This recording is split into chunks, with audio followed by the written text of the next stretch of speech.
Assalamualaikum warahmatullahi wabarakatuh. Di video kali ini saya akan menjelaskan tentang kranium atau tulang tengkorak. Nah, di sini jika dilihat dari kepala kita ya, kepala kita di bagian depan itu ada yang bernama os frontal. Ini yang warna biru. Lalu ada yang bernama os nasal, tulang pembentuk hidung ya, di sini warna oranye. Lalu os lakrimal ini yang berwarna ungu ini ya, emang dia posisinya di dalam gitu. Lalu ada os zygomaticum, ini yang berwarna lebih orange lah ya. Nah, lalu ada os maxilla, ini rahang atas ya, yang berwarna hijau. Lalu ada yang bernama mandibula, ini rahang bawah yang berwarna tulang lah ya bilangnya. Lalu juga ini ada yang namanya concha nasalis inferior. Nah, di sini concha nasalis inferior ini terdapat di bagian dalam hidung ya. Jadi dia posisinya di dalam gitu. Ini concha nasalis inferior. Inferior berarti di bawah ya. Jadi dia posisinya paling bawah. Lalu juga ada yang namanya nanti concha nasalis media, yang nanti saya akan jelaskan di gambar berikutnya agar lebih jelas ya. Lalu kita kembali lagi ke bagian atas. Di sini ada yang namanya os parietal. Jadi yang di depan itu os frontal tadi, yang di samping ini berwarna hijau namanya os parietal. Lalu di bagian dalam lagi ada yang bernama os sphenoid. Ini yang berwarna kuning ya. Lalu ada yang bernama os temporal. Jadi di bawahnya os parietal itu namanya os temporal ya, yang pelipis lah ya. Ini berwarna merah. Lalu juga ada os ethmoid, ini yang berwarna abu-abu di bagian dalam juga. Nah, kita berlanjut ke slide selanjutnya. Nah, di slide ini kita lihat dari bagian atas sekarang.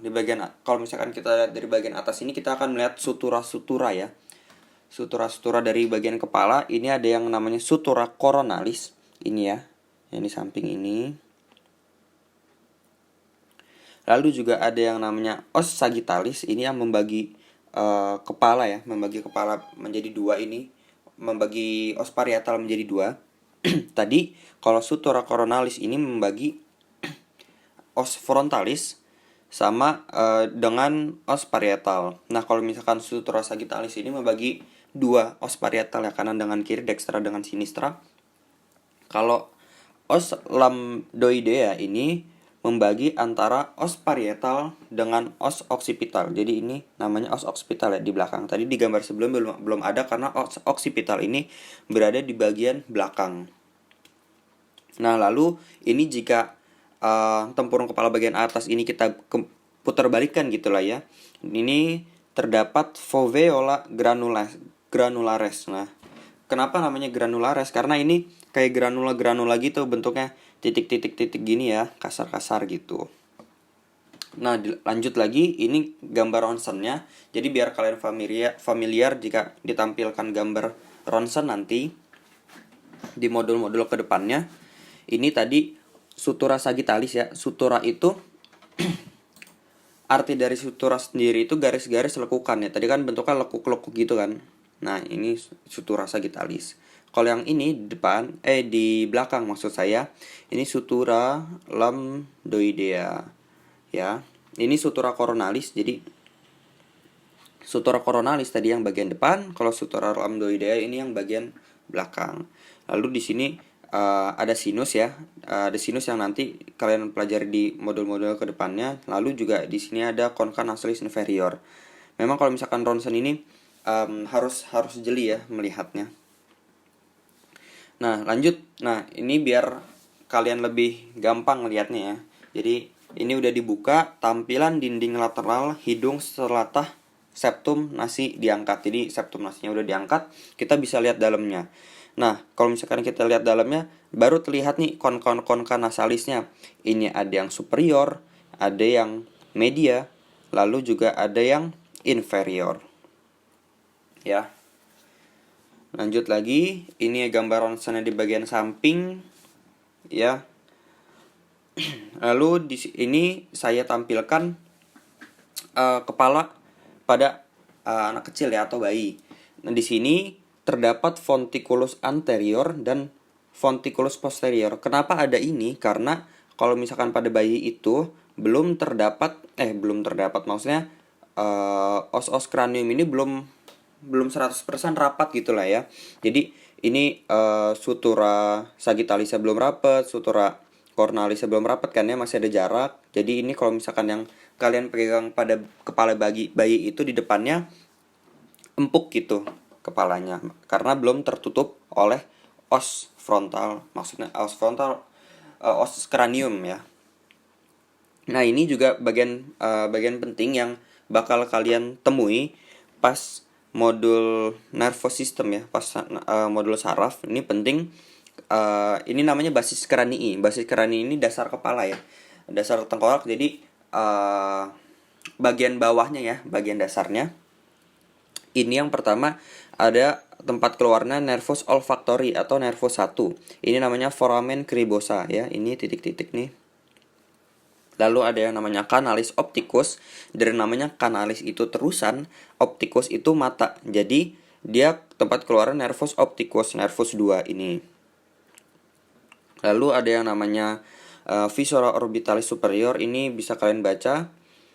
Nah, ini keluaran nervus 3, 4, 5, 1, 6.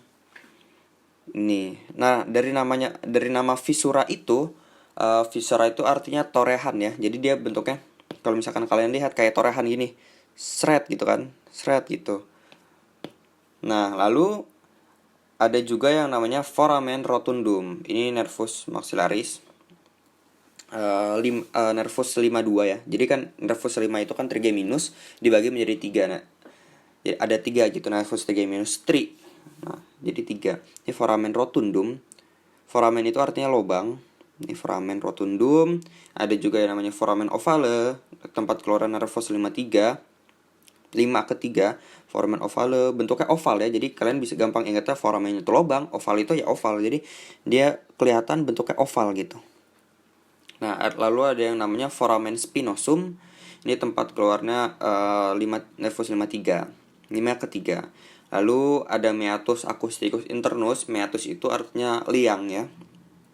Di sini ya. Tempat keluarnya nervus 7, nervus 8. Lalu ada foramen jugulare. Foramen itu lubang ya. Jangan lupa di sini kalau misalkan saya yang ingatnya, kenapa biar ingat foramen jugulare, foramen itu lubang, jugulare itu kayak ini dari saya sendiri ya, jugulare ini kayak jugular gitu. Jadi kayak ada gajlukan gitu. Ini kan bentuknya gini. Gini gajlukan.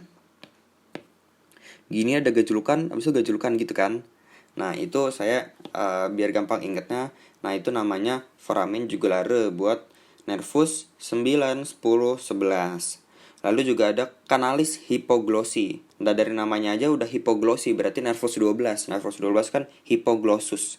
Canalis itu kanal tadi atau terusan. Posisinya ada di sini. Nah, lalu ada juga yang namanya foramen magnum. Foramen itu sekali lagi lubang. Magnum itu besar. Jadi dia lubangnya gede banget. Jadi ya gampang lah ngingetnya. Lubangnya gede banget. Beda sama kayak tadi kan lubangnya kecil-kecil gitu.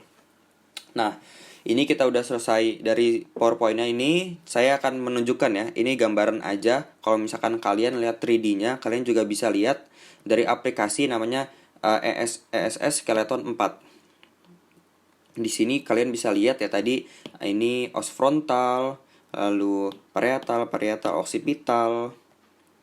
Ini juga ada temporal. Ini ada maxilla sinistra, maxilla dextra, mandibula, dan ini juga ada os nasal ya. Os nasal, os lacrimal, ini ada os sphenoid. Jadi kalian bisa eksplorasi sendiri kalau misalkan kalian bisa mau download aplikasi ini ya. Enak. Kalau kalian juga bisa ngebuka kepalanya. Nah, seperti ini. Maaf. Ini mungkin kalau misalkan di aplikasi ini nggak bisa tadi ya yang foramen magnum dan lain-lain itu. Dia hanya melihat basis kraniinya gitu. Tapi kalau misalkan kita klik, dia merujuk ke os temporal dan lain-lain gitu. Kalian bisa lihat bentuknya begini ya. foramen magnum gitu tampak sekali besar. Itu mungkin sekian penjelasan dari saya. Semoga kalian mengerti dan senang dengan anatomi. Terima kasih banyak. Wassalamualaikum warahmatullahi wabarakatuh.